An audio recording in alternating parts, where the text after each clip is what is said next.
നമുക്കൊക്കെ ഭയങ്കര ഫെമിലിയർ ആയിട്ടുള്ള ഒരു ടേമാണ് എത്തിക്കൽ ഹാക്കിംഗ്.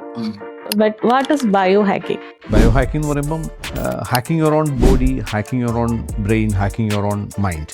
ഹാക്ക് ചെയ്യുക എന്ന് പറയുമ്പോൾ ടേക്ക് കൺട്രോൾ അല്ലേ. നിങ്ങൾ ഇപ്പോൾ എത്തിക്കൽ ഹാക്കിംഗ് എന്ന് പറഞ്ഞാലും എന്തിൻ്റെ ഒരു കൺട്രോൾ നിങ്ങൾ ഏറ്റെടുക്കുകയാണ്. അപ്പം നിങ്ങളുടെ ശരീരം, നിങ്ങളുടെ സെല്ലുകളുടെ പ്രവർത്തനം, നിങ്ങളുടെ ബ്രെയിനിൻ്റെ ഫങ്ഷനിങ്, നിങ്ങളുടെ മനസ്സിൻ്റെ ഫങ്ഷനിങ്, നിങ്ങളുടെ ന്യൂറോ കെമിക്കൽസ്, ബയോ കെമിക്കൽസ്, ഇതിൻ്റെ ഫങ്ഷനിങ്, ഇതിൻ്റെ കൺട്രോൾ നിങ്ങളുടെ കയ്യിലേക്ക് നിങ്ങൾക്ക് സ്വയം ഏറ്റെടുക്കുന്ന അവസ്ഥയാണ് ബയോ ഹാക്കിംഗ് എന്ന് പറയുക. നമുക്ക് every bit of our body, നമ്മുടെ ശരീരത്തിൽ നടക്കുന്ന ഓരോ പ്രവർത്തനവും നമുക്കിന്ന് മെഷർ ചെയ്യാൻ പറ്റുന്നുണ്ട്, മോണിറ്റർ ചെയ്യാൻ പറ്റുന്നുണ്ട്. ഇപ്പം ഞാനിട്ടിരിക്കുന്ന ഈ ഒരു ഒറ്റ റിങ് കൊണ്ട് മാത്രം എനിക്ക് ഏകദേശം ഒരു 15-20 ഹെൽത്ത് പാരാമീറ്റേഴ്സ് ഇപ്പോൾ എൻ്റെ ശരീരത്തിൽ നടന്നുകൊണ്ടിരിക്കുന്നത് എനിക്കറിയില്ല. ഒരു മനുഷ്യന് വേണമെന്ന് വിചാരിച്ചാൽ അയാളുടെ സ്വന്തം ആരോഗ്യം അല്ലെങ്കിൽ സ്വന്തം ശരീരം, സ്വന്തം ബ്രെയിൻ, അയാളുടെ മനസ്സ്, ഇതിനെ പൂർണ്ണമായിട്ടും അയാളുടെ വരുതിയിൽ നിർത്താൻ സാധിക്കും.